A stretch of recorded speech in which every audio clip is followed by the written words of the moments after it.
Hello दोस्तों, आप सभी का ऑल अबाउट सोशियस में स्वागत है। और ये समाज शास्त्र की कम्पिटिटिव सीरीज है। इसमें आज हम लोग एक बार फिर एक इम्पॉर्टेंट थिंकर के बारे में चर्चा करने जा रहे हैं, जिनका नाम है जॉर्ज मर्डॉक।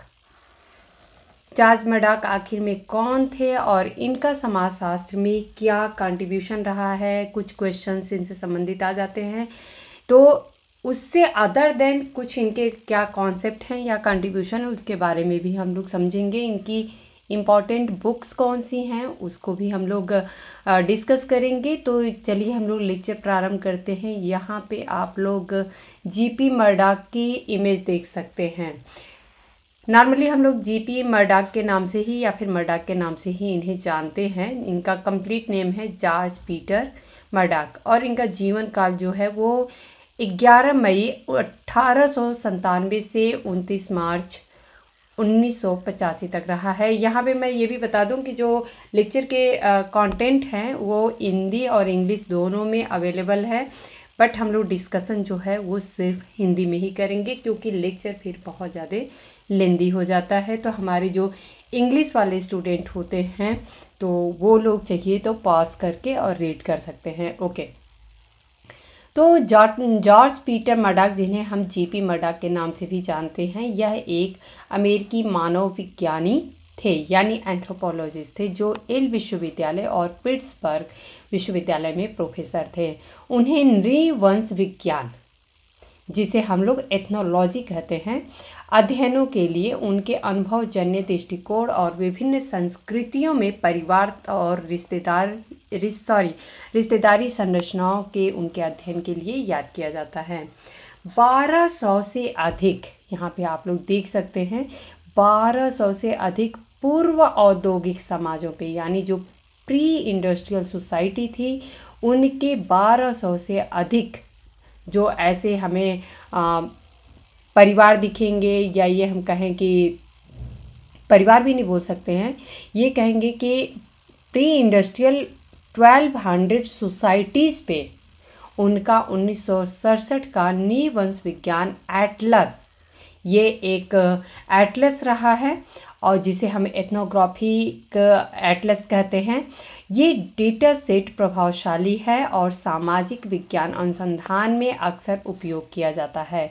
तो ये हम कह सकते हैं कि जो एथनोग्राफिक एटलस डाटा सेट है ये 1967 में आया था, और ये क्या था, 1200 प्री इंडस्ट्रियल सोसाइटीज़ पे ये डाटा सेट है। ओके, उन्होंने डगलस आर वाइट के साथ मानक क्रॉस कल्चरल सैंपल भी बनाया है, जिसे हम कहते हैं स्टैंडर्ड क्रॉस कल्चरल सैंपल।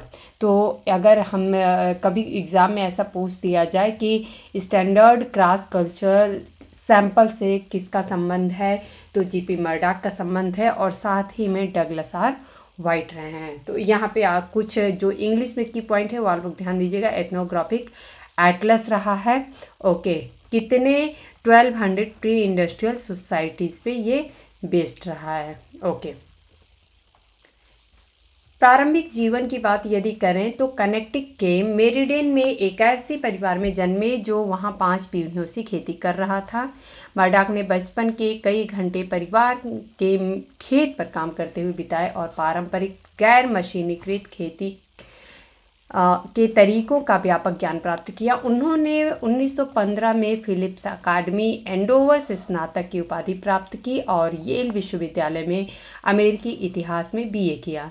इसके बाद उन्होंने हार्वर्ड लॉ स्कूल में दाखिला लिया, लेकिन अपने दूसरे वर्ष में पढ़ाई छोड़ दी और दुनिया भर की लंबी यात्रा की। इस यात्रा ने पारंपरिक भौतिक संस्कृति में उनकी रुचि के साथ और शायद लोकप्रिय येल शिक्षक एलजी केलर से थोड़ी प्रेरणा के कारण मर्डॉक को येल में नृविज्ञान का अध्ययन करने के लिए प्रेरित किया। येल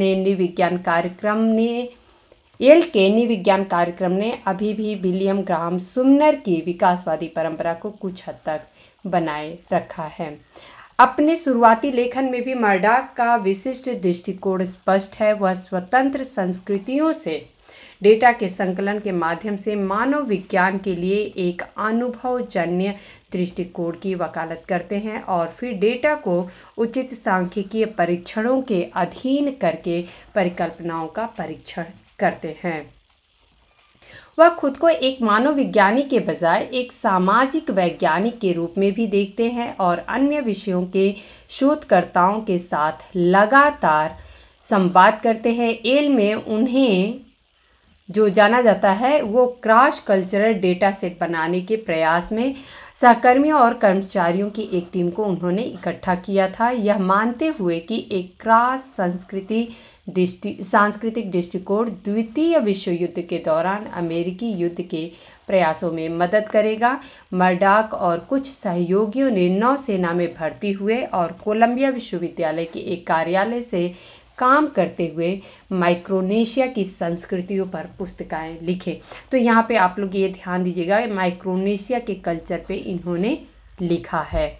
पुस्तिकाओं को पूरा करने के बाद मर्डॉक और उनके साथी अधिकारियों को सैन्य सरकार के अधिकारियों के रूप में प्रशांत क्षेत्र में भेजा गया, जहां उन्होंने कब्जे वाले ओकिनावा के प्रशासन में लगभग 1 साल तक सेवा की थी। ओकिनावा से भी संबंध इनका देखा जाता है, जबकि उनका युद्ध पूर्व फील्ड वर्क हैडा और उत्तर पश्चिमी उत्तरी अमेरिकी तट के अन्य स्वदेशी लोगों के बीच था। तो ये एक फील्ड वर्क है, ये भी आप लोग ध्यान दीजिएगा। मर्डॉक की रुचि अब माइक्रोनेशिया पर केंद्रित थी और उन्होंने 1960 के दशक तक वहाँ कभी कभार फील्ड वर्क भी किया था। सेम कंटेंट को यहाँ पे आप लोग इंग्लिश में देख सकते हैं, चाहिए तो पॉज करके आप लोग रीड कर सकते हैं। यहाँ पे नेक्स्ट पेज है। ओके, येल में इनका कैसा समय बीता है इसके बारे में हम लोग देखेंगे। तो मर्डॉक 1928 में येल विश्वविद्यालय के संकाय में शामिल हुए। संस्थान से उनकी पीएचडी समाजशास्त्र के क्षेत्र में हुई, क्योंकि उस समय येल में अभी तक मानव विज्ञान विभाग नहीं था। मर्डॉक ने भौतिक नृविज्ञान में पाठ्यक्रम पढ़ाया। 1931 में येल ने एक नृविज्ञान विभाग की स्थापना की। किस सन में? 1931 में नृविज्ञान विभाग की स्थापना होती है और एडवर्ड सैपिर को अध्यक्ष के रूप में नियुक्त किया गया था। नृविज्ञान के लिए मर्डॉक का समाजशास्त्री और प्रत्यक्षवादी दृष्टिकोण सैपिर के सांस्कृतिक नृविज्ञान के लिए बोसियन दृष्टिकोण के विपरीत था। सैपिर के मृत्यु के बाद मर्डॉक ने 1938 से 1960 तक मानव विज्ञान विभाग के अध्यक्ष के रूप में काम किया। जब वे येल में तत्कालीन अनिवार्य सेवानिवृत्ति की आयु तक पहुंच गए थे, तब तक उन्होंने काम किया था। हालांकि उन्हें पिट्सबर्ग विश्वविद्यालय में सामाजिक नृविज्ञान के एंड्रयू मेलन प्रोफेसर की कुर्सी की पेशकश की गई थी। कनेक्टिकट में हैम्डेन में 960 रिज रोड पर अपने लंबे समय के निवास को छोड़कर मर्डॉक अपनी पत्नी के साथ पिट्सबर्ग में, ये इनका एड्रेस है, चले गए थे। उन्होंने 1973 में अपनी सेवानिवृत्ति तक पिट्सबर्ग विश्वविद्यालय में पढ़ाया, जिसके बाद वे अपने बेटे के करीब रहने के लिए फिलाडेल्फिया क्षेत्र में चले गए थे। तो ये कुछ येल का इनका सफ़र कैसा रहा, इनका कैसा अपना करियर रहा, उसके बारे में यहाँ पे डिस्कशन है। द्वितीय विश्व युद्ध में मर्डॉक की युद्ध सेवा के लिए सबसे अच्छा स्रोत उनका अपना विवरण है, जो कि 25 year records Yale College class of 1919 में प्रकाशित हुआ। तो ये आप लोग ध्यान दीजिएगा। और 25 ईयर रिकॉर्ड्स जो है ये जीपी मर्डॉक के द्वारा लिखा गया है। ओके, जो कि 1946 में न्यू हेवन कनेक्टिकट में प्रकाशित एक कक्षा की वार्षिक पुस्तक भी है। ये मर्डॉक की अपनी यादें हैं जो उन्होंने येल में 1919 की कक्षा में अपने सहपाठियों के साथ साझा की थी, जिसके कुछ अंश आप लोगों को यहाँ पे दिखाई देगा। ये कंटेंट जो है वो विकिपीडिया से ही लिया गया है, तो आप लोग चाहिए तो वहाँ से भी रीड कर सकते हैं। बट मुझे पता है कि आप लोगों का इतना खुद ही कंटेंट को तैयार करने में इतना ज़्यादा टाइम जाता है कि आप लोग इन सब चीज़ों पे ज़्यादा टाइम नहीं दे पाते हैं। इसलिए मेरी कोशिश रहती है कि मैं इस टाइप के जो कंटेंट होते हैं वो आप लोगों तक पहुंचाऊं। ये कहते हैं कि युद्ध शुरू होने से पहले मैं येल में शैक्षणिक जीवन की दिनचर्या में व्यस्त था। शिक्षण और अनुसंधान, उनके मामूली पारिश्रमिक, विभागीय प्रशासन, उनके सिरदर्द, मेरे सहकर्मियों के साथ सुखद पाठ्येतर संबंध, ये सब कुछ मुझे येल में देखने को मिला था।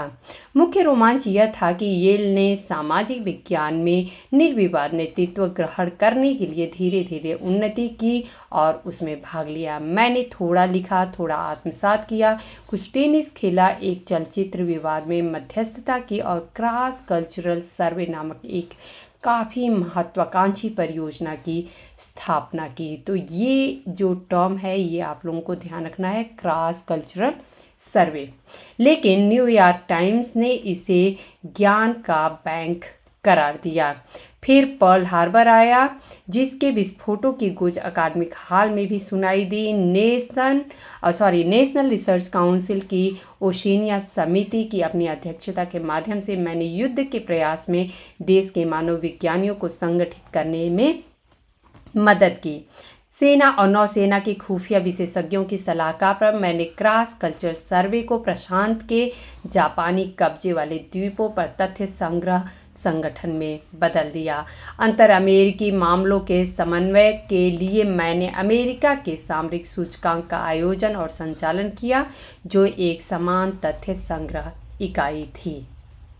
ओके, सेम कंटेंट आप लोगों को यहाँ पे इंग्लिश में दिख रहा है। नेक्स्ट हम लोग देखेंगे, मेरे कई सहकर्मियों की तरह मैंने अपना काफ़ी समय वाशिंगटन के लिए इधर उधर भागने में बिताया। 1943 की शुरुआत में जब प्रशांत क्षेत्र में सैन्य कार्यक्रम में तेजी आने लगी तो नौसेना विभाग ने मुझसे क्रॉस कल्चरल सर्वे की शोध में तेजी लाने का आग्रह किया और वित्तीय सहायता का बहुत उदार प्रस्ताव दिया था। हालांकि उन्होंने मुझसे और भी दृढ़ता से आग्रह किया कि मैं अपनी अन्य प्रतिबद्धताओं को छोड़ दूं, अपने सहयोगियों के साथ नौसेना में आ जाऊं और अंदर से काम करूं। मैंने हाँ, और एक सप्ताह के भीतर मुझे लेफ्टिनेंट कमांडर का कमीशन मिल गया। तो इन्होंने हाँ कहा और फिर इनको लेफ्टिनेंट कमांडर का कमीशन जो है वो मिल गया था। ओके, वाशिंगटन में नौसेना खुफिया कार्यालय में 1 महीने के अनौपचारिक प्रशिक्षण के बाद मुझे कोलंबिया विश्वविद्यालय में नौसेना स्कूल ऑफ मिलिट्री गवर्नमेंट के कर्मचारियों को सौंपा गया। यहाँ 15 महीने तक मैंने येल में एक शोध इकाई का प्रबंधन किया, जिसने जापानियों के कब्जे वाले प्रशांत द्वीपों पर सभी उपलब्ध जानकारी एकत्र की। कोलंबिया में एक दूसरी इकाई का संचालन किया, जिसने जानकारी को 9 पुस्तिकाओं की एक श्रृंखला के रूप में व्यवस्थित किया गया और सैन्य सरकार के अधिकारियों को प्रशांत पर एक पाठ्यक्रम दिया गया। रयूकू द्वीपों पर अंतिम पुस्तिका भाग्यवश ठीक उसी समय प्रकाशित हुई जब ओकिनावा पर आक्रमण करने का निर्णय लिया गया था। यहाँ पे ये बात ज़रूर आप लोग ध्यान रखिएगा कि क्वेश्चन जो होता है वो इनडायरेक्टली भी पूछ दिया जाता है। तो अगर ये पूछ दिया जाए रयूकू द्वीप जो है या फिर ओकिनावा जो है वो किससे संबंधित है, तो ये आप लोग ध्यान रखिएगा, जॉर्ज मर्डॉक से संबंधित है।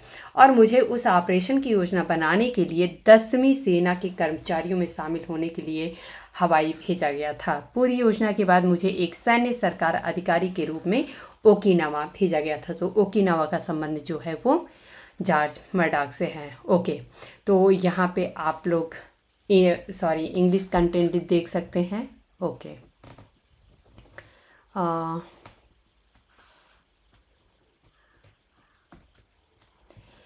2 महीने तक एक भाषा अधिकारी की मदद से मेरा काम आतंक से पीड़ित मूल निवासियों को उनके पहाड़ी किलों से बाहर निकालकर तटीय गांवों में ले जाना था, जहां हम उन्हें रख सकते थे, खाना खिला सकते थे, उनका इलाज कर सकते थे और उन्हें सामान्य शांतिकालीन अर्थव्यवस्था में वापस ला सकते थे। अपने लाखों देशवासियों की तरह मैंने भी युद्ध में वीरता, कायरता, नीरसता, संसाधनहीनता, अकुशलता और हताशा को अपने सामने देखा है।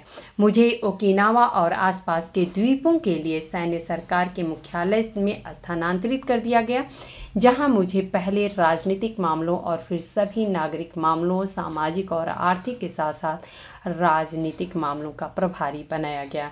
मेरा मुख्य कार्य एक द्वीपव्यापी नागरिक परिषद का आयोजन करना और पूरे क्षेत्र में एक समान स्थानीय सरकार स्थापित करना था, जिसके दौरान मैंने 2 आम चुनावों का आयोजन और पर्यवेक्षण किया। इस अवधि के दौरान मेरे संपर्क मुख्य रूप से ओकिनावा के राजनीतिक, पेशेवर और व्यापारिक नेताओं के साथ थे। अक्टूबर की शुरुआत में घर की ओर खिंचाव बहुत मजबूत था और मैं ओकिनावा से नॉरफॉक जाने वाले टास्क फोर्स में शामिल हो गया। हम रास्ते में सिंगापुर, कोलंबो और केप टाउन में 3 या 4 दिन रुके, जहां निवासियों ने हमारा स्वागत किया और रॉयल नेवी ने हमें शराब और भोजन परोसा। दुनिया भर की यात्रा पूरी करने के बाद मैं 7 दिसंबर को अपने परिवार से फिर से जुड़ गया। तो ये इनकी पूरी जर्नी रही, जिसमें इन्होंने अपना बताया सारा एक्सपीरियंस कि एल से स्टार्ट होता है और किस प्रकार ये दिखते हैं। ओके, यहाँ पे दिया गया है एक टर्म आता है मैकार्थीवाद। मैकार्थीवाद क्या होता है, तो जो कि अमेरिका में जैसे कि हम देखें कि रूस की जो भी नीतियाँ थी उससे कि कहीं हम उनसे ज़्यादा प्रभावित ना हो जाएं, तो उसके अपोज के लिए जो एक हमें दिखता है वो है मैकार्थीवाद। ओके, डेविड एच प्राइस के अनुसार मैकार्थीवाद के दौरान मर्डॉक को समर्पित हूवर इन्फॉर्मर नामक पुस्तक के एक अध्याय में मर्डॉक ने एएए के सहयोगियों के बारे में जे एडगर हूवर को गुप्त रूप से जानकारी दी थी। मर्डॉक विशेष रूप से बोसियन सांस्कृतिक नृविज्ञान के विरोधी थे, जिसे वे साम्यवादी विचार के साथ जुड़ा हुआ मानते थे। मर्डॉक अपने क्षेत्र या अपने विश्वविद्यालय में खुफिया एजेंसियों के साथ सहयोग करने वाले एकमात्र व्यक्ति नहीं थे, बल्कि और लोग भी थे। 20वीं सदी के अधिकांश समय में CIA और FBI जैसे एजेंसियों के अमेरिकी विश्वविद्यालयों के साथ घनिष्ठ संबंध थे। ये विश्वविद्यालय विशेष रूप से बाद में एजेंसियों के कर्मचारियों के लिए प्रजनन स्थल के रूप में जाना जाता था। 1948 में मर्डॉक ने फैसला किया कि अगर उनका cross cultural data set L के अलावा अन्य स्कूलों के शोधकर्ताओं के लिए उपलब्ध होता तो यह अधिक मूल्यवान होता, यानी उसका यूज किया जाए। आखिर में उन्होंने सोशल साइंस रिसर्च काउंसिल से संपर्क किया और एक अंतर विश्वविद्यालय संगठन ह्यूमन रिलेशंस एरिया फाइल्स की स्थापना के लिए धन प्राप्त किया, जिसका संग्रह येल विश्वविद्यालय में रखा गया। तो ये अभी टर्म आप लोगों को ध्यान रखना है, ह्यूमन रिलेशंस एरिया फाइल्स का संबंध जो है वो जॉर्ज मर्डॉक से है। कुछ इसी तरीके से जो अनजाने क्वेश्चन होते हैं वो एग्ज़ाम में पूछ दिया जाता है और जिसमें कन्फ्यूज़न हो जाता है कि ये कौन सा टर्म है, बिल्कुल अलग सा दिख रहा है। यहाँ पे आप लोग देख सकते हैं ये इंग्लिश में है, और जहाँ वहाँ पे आप लोग AAA देखा था तो इसका फुल फॉर्म है अमेरिकन एंथ्रोपोलॉजिकल एसोसिएशन। तो ये आप लोग यहाँ पे देख सकते हैं। ओके, पिट्सबर्ग की बात यदि कर लूँ तो आखिर में पिट्सबर्ग विश्वविद्यालय में इनका क्या कंट्रीब्यूशन रहा है। 1960 में मर्डॉक पिट्सबर्ग विश्वविद्यालय चले गए, जहां उन्होंने मानव विज्ञान के एंड्रयू मेलन चेयर पर कब्जा कर लिया। 1971 में उन्होंने society for cross cultural research की स्थापना में महत्वपूर्ण भूमिका निभाई, जो मुख्य रूप से मानवविज्ञानी और मनोवैज्ञानिकों से बनी एक विविधतापूर्ण सोसाइटी थी, ये व्हिटिंग ने कहा है। 1962 और 1967 के बीच उन्होंने एंथ्रोपोलॉजी पत्रिका में अपने निवंश विज्ञान एटलस की किस्तें प्रकाशित की, यानी कई सारे एडिशन जो थे वो प्रकाशित किया था इन्होंने। एक डेटा सेट जिसमें अंतर लगभग 1200 संस्कृतियां शामिल थीं, जिन्हें 100 से अधिक चर के लिए कोड किया गया था। 1969 में डगलस आर वाइट के साथ उन्होंने मानक क्रॉस यानी स्टैंडर्ड क्रॉस कल्चरल सैंपल विकसित किया। अपने करियर के अंत में उन्होंने मानवशास्त्रीय सिद्धांत के पूरे ढांचे की वैधता और उपयोगिता को अस्वीकार करने में कोई हिचकिचाहट महसूस नहीं की, जिसमें मेरा खुद का अधिकांश काम भी है। इससे पौराणिक कथाओं यानी कि जो कि विज्ञान नहीं हो के दायरे में डाल दिया गया, क्योंकि मानव शास्त्र के सिद्धांत के आवश्यक सार पर वस्तुतः कोई आम सहमति नहीं है। यानी कि हर जगह की अपनी अपनी स्पेशलिटी होती है, तो हम उसको किसी एक ढांचे में नहीं रख सकते हैं। पिट्स से अपनी सेवानिवृत्ति के बाद मर्डॉक अपने बेटे और पोते पोतियों के करीब रहने के लिए फिलाडेल्फिया क्षेत्र में चले गए। उन्हें एक सैन्य कब्रिस्तान valley force memorial garden 352 south gulf court Kings of Prussia PA में दफनाया गया है। तो ये तो इनकी कंप्लीट जर्नी की बात है कि किस तरीके से ये येल यूनिवर्सिटी और पिट्सबर्ग यूनिवर्सिटी से जुड़े रहे। यहाँ पे हम लोग इनके कुछ कॉन्सेप्ट और कंट्रीब्यूशन को देख लेंगे। तो मानव जाति विज्ञान के बारे में मर्डाक का क्या है कहना। 1962 में मर्डाक ने ethnology and international journal of cultural and social anthropology की स्थापना की। तो ये एक इम्पॉर्टेंट फैक्ट है, ये आप लोग ध्यान रखिएगा। Ethnology and international journal of cultural and social anthropology की स्थापना की थी, जिसे पिट्सबर्ग विश्वविद्यालय द्वारा प्रकाशित किया जाता है। पिट्सबर्ग विश्वविद्यालय में मानव विज्ञान विभाग के संकाय की रुचि की कमी के कारण 2012 में प्रकाशन जो है वो समाप्त हो गया। इसके तुरंत बाद जर्नल स्टाफ को रिलीज़ कर दिया गया और कार्यालयों को अस्थायी रूप से पुनर्निर्मित किया गया। योगदान की यदि बात करें कि आखिर में हम इनको सबसे अधिक क्यों जानते हैं, तो मर्डाक को उनके मुख्य अनुक्रम सिद्धांत के लिए सबसे अधिक जाना जाता है, जिसका सार उन्होंने शुरू में इस प्रकार बताया था। ये इनकी कथन है, तो ये आप लोग ज़रूर ध्यान रखिएगा। जब कोई सामाजिक व्यवस्था जो संतुलन प्राप्त कर चुकी है बदलने लगती है, तो ऐसा परिवर्तन आमतौर पर निवास के नियम में संशोधन के साथ शुरू होता है।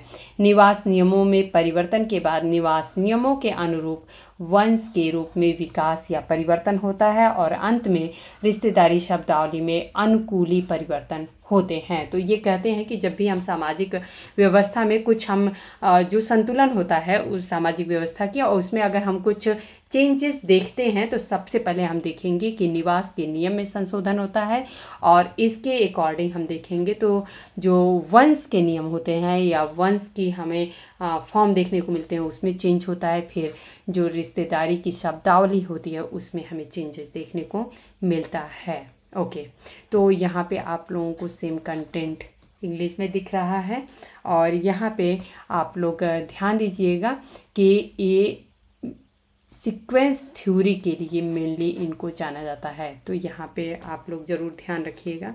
ओके, इनकी कुछ मेजर वर्क्स हैं, तो इसके बारे में हम लोग देख लेंगे। In 1954, Murdoch published a list of every known culture, the outline of world cultures. In 1957, he published his first cross-cultural dataset, the World Ethnographic Sample, consisting of 565 cultures code for 30 variables. In 1959, despite having no professional experience in Africa, Murdoch published Africa, Its Peoples and Their Culture History, a reference book on African ethnic groups heavily reliant on colonial sources that attributed African innovations to diffusion from cultures outside Africa. There is also a list of his other major works. तो यहाँ पे कुछ किताबें यहाँ पे आप लोग देख सकते हैं। Correlation of matrilineal and patrilineal institution. तो ये मैट्रिलिनियल और पैट्रिलिनियल इंस्टीट्यूशन में कोरिलेशन की बात किसने की है? अगर डायरेक्ट बुक नहीं पूछा जाएगा तो ऐसे भी पूछा जा सकता है, तो जीपी मर्डॉक का नाम यहाँ पे आता है, तो ये आप लोग ध्यान रखिएगा। सोशल स्ट्रक्चर जीपी मर्डॉक से संबंधित एक बहुत ही इंपॉर्टेंट बुक है, 1949 में पब्लिश हुई थी। Ethnographic Atlas a summary, Pittsburgh the university of Pittsburgh press से पब्लिश हुई थी 1967 में। तो एथनोग्राफिक एटलस इनफ है आप लोगों को याद करना। ओके, और नेक्स्ट आप लोग यहाँ पे देख सकते हैं स्टैंडर्ड क्रॉस कल्चर सैंपल, ये इनका कीवर्ड ही है, तो वेरी वेरी इंपॉर्टेंट है, आप लोग ध्यान रखिएगा। एटलस ऑफ वर्ल्ड कल्चर्स की भी बात करते हैं। ओके, कुछ इनकी इंपॉर्टेंट बुक्स हम लोग यहाँ पे देखेंगे। तो फ्रंट पेज कवर में ये अफ्रीका करके यहाँ पे आप लोग देख सकते हैं, अफ्रीका के नाम से ही आप लोगों को की टर्म याद रखना है। यहाँ पे देख सकते हैं एटलस ऑफ वर्ल्ड कल्चर्स, और नेक्स्ट है outline of world culture, theories of illness भी जीपी मर्डॉक के द्वारा एक बुक लिखी गई है, और कल्चर एंड सोसाइटी। ओके, कुछ और महत्वपूर्ण बुक है, इसको social structure, very very important, और यहाँ पे आप लोग देख सकते हैं outline of south American cultures. तो साउथ अमेरिकन कल्चर के बारे में भी इन्होंने डिस्क्राइब किया है। ओके, तो दोस्तों आज हम लोग जीपी मर्डॉक से संबंधित कुछ ऐसे फैक्ट जो आप लोगों को पता रहे होंगे, कुछ ऐसे फैक्ट जो नहीं भी पता रहे होंगे, तो इन सभी को हम लोगों ने डिस्कस किया। आई होप कि आप लोगों की जो भी एग्ज़ाम आने वाले होंगे तो इन एग्ज़ाम्स के लिए आप लोगों को कुछ जो प्रिपरेशन आप लोग कर रहे हैं उसमें मेरी तरफ से हेल्प होगी। मिलते हैं नेक्स्ट लेक्चर में। धन्यवाद।